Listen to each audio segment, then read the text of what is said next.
সঙ্গে যুদ্ধ করতাম না, কাজেই আপনি এটা লিখতে পারবেন না, বরং লিখুন মোহাম্মদ বিন আব্দুল্লাহ। ওদিকে বিসমিল্লাহির রহমান লেখা যাবে না, এদিকে মুহাম্মদুর রাসূলুল্লাহ লেখা যাবে না, মুহাম্মদ বিন আব্দুল্লাহ লিখতে হবে। নবী করিম সাল্লাল্লাহু আলাইহি ওয়াসাল্লাম এই কথা বলার সাথে সাথে ইন্নী রাসূলুল্লাহ ওয়া ইন্নী কাযাবতুমুনি, তোমরা মিথ্যা প্রতিপন্ন করলেও এটা এক মহাসত্য যে আমি আল্লাহর রাসূল। তোমরা তো তোমাদের প্রস্তাব দিচ্ছ, কিন্তু আমি তবুও আমি কি না লিখো, কিন্তু আমি আল্লাহর রাসূল, এটা সত্য যে এখানে কোনো সন্দেহ অবকাশ নেই।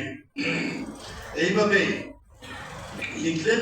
অতঃপর রাসূলুল্লাহ সাল্লাল্লাহু আলাইহি ওয়াসাল্লাম কথাটি মুছে ফেলে তার পরিবর্তে মুহাম্মদ বিন আব্দুল্লাহ লিখার জন্য হযরত আলীকে নির্দেশ দিলেন। কিন্তু আলী রাসূলের নির্দেশ মানতে বাধ্য, কিন্তু আলী রাদিয়াল্লাহু তাআলার হাত কাঁপা আরম্ভ করছে, এটা কোন অবস্থাতেই বুঝতে পারবে না। সুবহানাল্লাহি ওয়া বিহামদিহি। কিন্তু আলী রাদিয়াল্লাহু তাআলা কথাটি মুছে ফেলার ব্যাপারে কিছুতেই যেন মেনে নিতে পারছিলেন না। আলী রাদিয়াল্লাহু তাআলা মানসিক অবস্থা অনুধাবন করে মুহাম্মদুর রাসূলুল্লাহ সাল্লাল্লাহু আলাইহি ওয়াসাল্লাম নিজের হাত মোবারক দ্বারা কথাটি আস্তে করে মুছে ফেললেন। রাসূলুল্লাহ এই কথাটি মুছে ফেললেন। সুবহানাল্লাহি ওয়া বিহামদিহি। তারপর চুক্তি এভাবে লিপিবদ্ধ করা হলো। যখন সন্ধি চুক্তি সম্পন্ন হয়ে গেল, তখন বনু খুযা গোত্রের রাসূল করিম সাল্লাল্লাহু আলাইহি ওয়াসাল্লামের অঙ্গীকার আঙ্গনে প্রবেশ করলো খুযা গোত্রের। প্রকৃতপক্ষে আব্দুল মুত্তালিবের সময় বনু হাশিমের খলিফা ছিল, যেমনটি লেখা হয়েছে। রাসূলুল্লাহ সাল্লাল্লাহু আলাইহি ওয়াসাল্লামের অঙ্গীকার স্থানে বনু খুযা প্রবেশের ব্যাপারটি ছিল পূর্বতন অভিজ্ঞতার ফলশ্রুতি।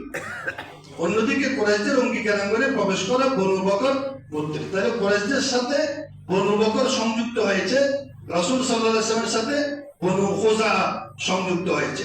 এবার হচ্ছে আরেকজন ব্যক্তির প্রত্যাবর্তন, তার নাম হচ্ছে আবু জান্দাল। আবু জান্দাল সন্ধিপত্র লেখার কাজ এখনো চলতেছিল।